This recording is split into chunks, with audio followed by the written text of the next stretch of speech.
السلام علیکم، میں ہوں نادیہ سحر اسلامک ڈائری سے آپ سب کو خوش آمدید کہتی ہوں۔ میں امید کرتی ہوں آپ سب خیریت سے ہوں گے۔ کل میں نے ذکر کیا تھا عالم جمادات کے معجزات۔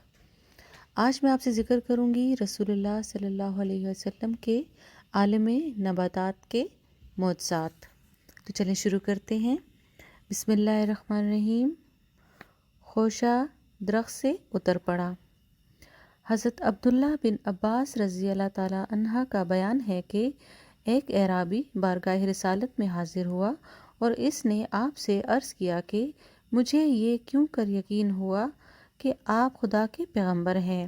آپ نے فرمایا کہ اس کھجور کے درخت پر جو خوشہ لٹک رہا ہے، اگر میں اس کو اپنے پاس بلاؤں اور وہ میرے پاس آ جائے تو کیا تم میری نبوت پر ایمان لاؤ گے؟ اس نے کہا کہ ہاں، بے شک میں آپ کا یہ معجزہ دیکھ کر ضرور آپ کو خدا کا رسول مان لوں گا۔ آپ نے کھجور کے اس خوشہ کو بلایا تو وہ فوراً ہی چل کر درخت سے اترا اور آپ کے پاس آ گیا۔ پھر آپ نے حکم دیا تو وہ واپس جا کر درخت میں اپنی جگہ پر پیوست ہو گیا۔ یہ معجزہ دیکھ کر وہ اعرابی فوراً ہی دامن اسلام میں آ گیا۔ ترمذی جلد 2 صوت 203 بابا ماجہ فی آیات نبوت النبی۔ درخت چل کر آیا۔ حضرت عبداللہ بن عمر رضی اللہ تعالیٰ عنہ نے فرمایا کہ ہم لوگ رسول اللہ صلی اللہ علیہ وآلہ وسلم کے ساتھ ایک سفر میں تھے۔ ایک اعرابی آپ کے پاس آیا۔ آپ نے اس کو اسلام کی دعوت دی۔ اس اعرابی نے سوال کیا کہ کیا آپ کی نبوت پر کوئی گواہ بھی ہے؟ آپ نے ارشاد فرمایا کہ ہاں، یہ درخت جو میدان کے کنارے پر ہے میری نبوت کی گواہی دے گا۔ چنانچہ آپ نے اس درخت کو بلایا اور وہ فوراً ہی زمین چیرتا ہوا اپنی جگہ سے چل کر بارگاہ رسالت میں حاضر ہو گیا اور اس نے بآواز بلند 3 مرتبہ آپ کی نبوت کی گواہی دی۔ پھر آپ نے اس کو اشارہ فرمایا تو وہ درخت زمین میں چلتا ہوا اپنی جگہ پر چلا گیا۔ محدث ہزار امام بہقی و امام بغوی نے اس حدیث میں یہ روایت بھی تحریر فرمائی ہے کہ اس درخت نے بارگاہ اقدس میں آ کر السلام علیکہ یا رسول اللہ کہا۔ اعرابی یہ معجزہ دیکھتے ہی مسلمان ہو گیا اور جوش عقیدت میں عرض کیا کہ یا رسول اللہ صلی اللہ علیہ وآلہ وسلم، مجھے اجازت دیجیے کہ میں آپ کو سجدہ کروں۔ آپ نے ارشاد فرمایا کہ اگر میں خدا کے سوا کسی دوسرے کو سجدہ کرنے کا حکم دیتا تو میں عورتوں کو حکم دیتا کہ وہ اپنے شوہروں کو سجدہ کیا کریں۔ یہ فرما کر آپ نے اس کو سجدہ کرنے کی اجازت نہیں دی۔ پھر اس نے عرض کیا کہ یا رسول اللہ صلی اللہ علیہ وآلہ وسلم، اگر آپ اجازت دیں تو میں آپ کے دست مبارک اور مقدس پاؤں کو بوسہ دوں۔ آپ نے اس کو اس کی اجازت دے دی۔ چنانچہ اس نے آپ کے مقدس ہاتھ اور مبارک پاؤں کو والہانہ عقیدت کے ساتھ چوم لیا۔ زرقائی جلد 5 صوت 128 تا 131۔ اسی طرح حضرت جابر رضی اللہ تعالیٰ عنہ کہتے ہیں کہ سفر میں ایک منزل پر حضور اقدس صلی اللہ علیہ وآلہ وسلم استنجا فرمانے کے لیے میدان میں تشریف لے گئے، مگر کہیں کوئی آڑ کی جگہ نظر نہیں آئی۔ ہاں، البتہ اس میدان میں 2 درخت نظر آئے جو ایک دوسرے سے کافی دوری پر تھے۔ آپ نے ایک درخت کی شاخ پکڑ کر چلنے کا حکم دیا تو وہ درخت اس طرح آپ کے ساتھ ساتھ چلنے لگا جس طرح مہار والا اونٹ مہار پکڑنے والے کے ساتھ ساتھ چلنے لگتا ہے۔ پھر آپ نے دوسرے درخت کی ٹہنی تھام کر اس کو بھی چلنے کا اشارہ فرمایا تو وہ بھی چل پڑا اور دونوں درخت ایک دوسرے سے مل گئے اور آپ نے اس کی آڑ میں اپنی حاجت رفع فرمائی۔ اس کے بعد آپ نے حکم دیا تو وہ دونوں درخت زمین چیرتے ہوئے چل پڑے اور اپنی اپنی جگہ پر پہنچ کر جا کھڑے ہوئے۔ زرقانی جلد 5 صوت 131 تا 132۔ انتباہ: یہ وہ معجزہ ہے کہ جس کو حضرت علامہ بوصیری علیہ رحمہ نے اپنے قصیدہ بردہ شریف میں تحریر فرمایا ہے۔ یعنی آپ کے بلانے پر درخت سجدہ کرتے ہوئے اور بلا قدم کے اپنے پنڈلی سے چلتے ہوئے آپ کے پاس حاضر ہوئے۔ نیز پہلی حدیث میں ثابت ہوا کہ دیندار بزرگوں کا مثلاً علماء اور مشائخ کی تعظیم کے لیے ان کے ہاتھ پاؤں کو بوسہ دینا جائز ہے۔ چھڑی روشن ہو گئی۔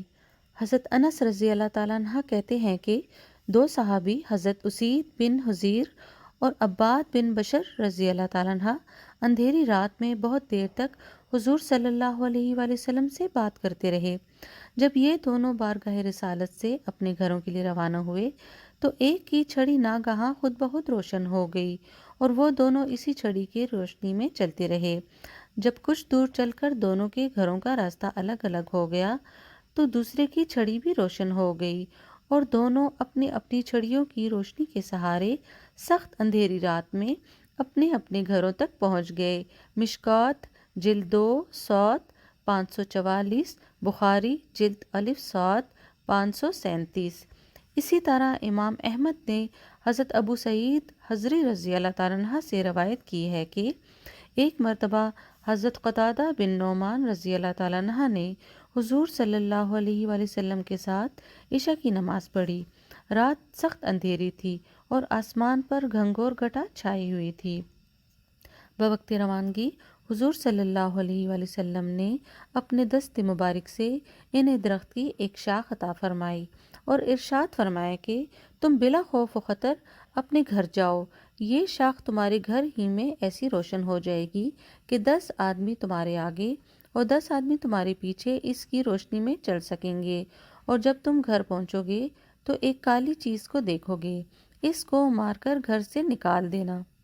چنانچہ ایسا ہی ہوا کہ جوں ہی حضرت قتادہ کا شان نبوت سے نکلے وہ شاخ روشن ہو گئی اور وہ اسی کی روشنی میں چل کر اپنے گھر پہنچ گئے اور دیکھا کہ وہاں ایک کالی چیز موجود ہے۔ آپ نے فرمان نبوت کے مطابق اس کو مار کر گھر سے باہر نکال دیا۔ الکلام المبین فی آیات رحمت للعالمین صوت 116۔ لکڑی کی تلوار۔ جنگ بدر کے دن حضرت عکاشہ بن محصن رضی اللہ تعالیٰ عنہ کی تلوار ٹوٹ گئی تو حضور اقدس صلی اللہ علیہ وآلہ وسلم نے ان کو ایک درخت کی ٹہنی دے کر فرمایا کہ تم اس سے جنگ کرو۔ وہ ٹہنی ان کے ہاتھ میں آتے ہی ایک نہایت نفیس اور بہترین تلوار بن گئی جس سے وہ عمر بھر تمام لڑائیوں میں جنگ لڑے، یہاں تک کہ حضرت امیر المومنین ابو بکر صدیق رضی اللہ تعالیٰ عنہ کے دور خلافت میں وہ شہادت سے سرفراز ہو گئے۔ اسی طرح حضرت عبداللہ بن جہش رضی اللہ تعالیٰ عنہ کی تلوار جنگ احد کے دن ٹوٹ گئی تو ان کو بھی رسول اللہ صلی اللہ علیہ وآلہ وسلم نے ایک کھجور کی شاخ دے کر ارشاد فرمایا کہ تم اس سے لڑو۔ وہ حضرت عبداللہ بن جہش رضی اللہ تعالیٰ عنہ کے ہاتھ میں آتے ہی ایک براق تلوار بن گئی۔ حضرت عبداللہ بن جہش کی اس تلوار کا نام ارجون تھا۔ یہ خلفائے بنو عباس کے دور حکومت تک باقی رہی، یہاں تک کہ خلیفہ معتصم باللہ کے ایک امیر نے اس تلوار کو 22 دینار میں خریدا اور حضرت عکاشہ رضی اللہ تعالیٰ عنہ کی تلوار کا نام اون تھا۔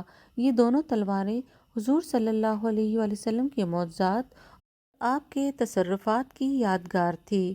مدارج النبوہ جلد 2 صوت 123۔ رونے والا ستون۔ مسجد نبوی میں پہلے ممبر پر نہیں تھے، کھجور کے تنہ کا ایک ستون تھا، اسی سے ٹیک لگا کر آپ خطبہ پڑھا کرتے تھے۔ جب ایک انصاری عورت نے ایک ممبر بنوا کر مسجد نبوی میں رکھا تو آپ نے اس پر کھڑے ہو کر خطبہ دینا شروع کر دیا۔ ناگہاں اس ستون سے بچوں کی طرح رونے کی آوازیں آنے لگی اور بعض روایات میں آتا ہے کہ اونٹنیوں کی طرح بلبلانے کی آوازیں آئیں۔ یہ روایان حدیث کے مختلف ذوق کی بنا پر رونے کی مختلف تشبیہیں ہیں۔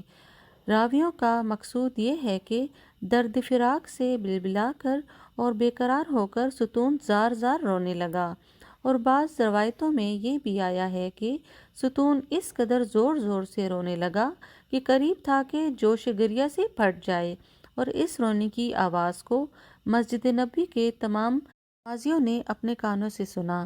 ستون کی گریہ زاری کو سن کر حضور صلی اللہ علیہ وآلہ وسلم ممبر سے اتر کر آئے اور ستون پر تسکین دینے کے لیے اپنا مقدس ہاتھ رکھ دیا اور اس کو اپنے سینے سے لگا لیا تو وہ ستون اس طرح ہچکیاں لے لے کر رونے لگا کہ جس طرح رونے والے بچے کو جب چپ کرایا جاتا ہے تو وہ ہچکیاں لے لے کر رونے لگتا ہے۔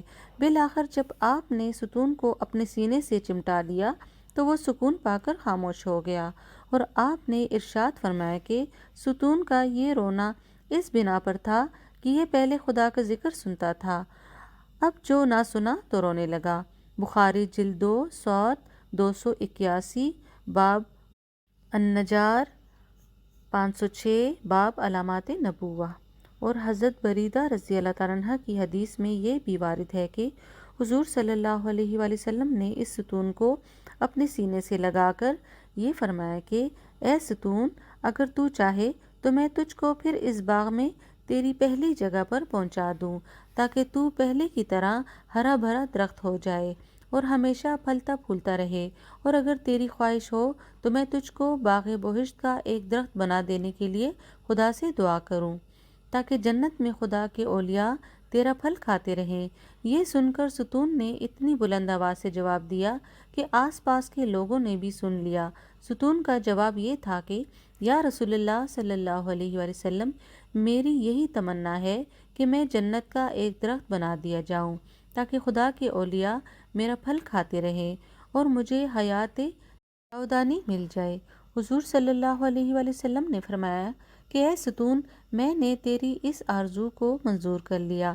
پھر آپ نے سامعین کو مخاطب کر کے فرمایا کہ اے لوگو، دیکھو اس ستون نے دارالفنا کی زندگی کو ٹھکرا کر کردار البقا کی حیات کو اختیار کر لیا۔ شفاء شریف جلد الف صوت 200۔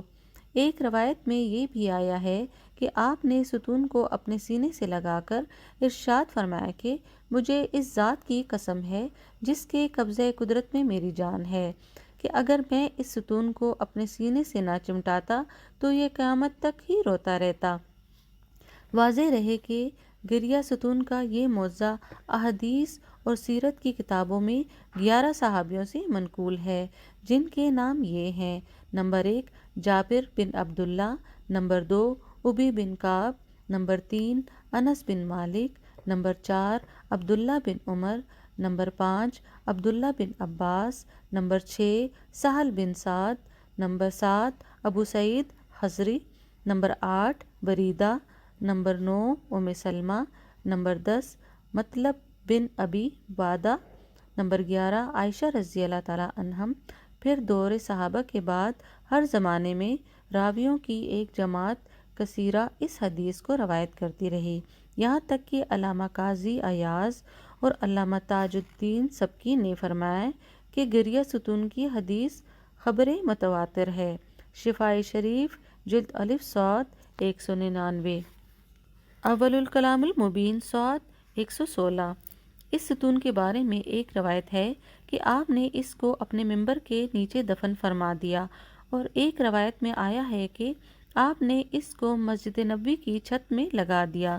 اس دونوں روایتوں میں شارحین حدیث نے اس طرح تطبیق دی ہے کہ پہلے حضور صلی اللہ علیہ وسلم نے اس کو دفن فرما دیا، پھر اس خیال سے کہ یہ لوگوں کے قدموں سے پامال ہوگا، لہٰذا اس کو زمین سے نکال کر چھت میں لگا دیا۔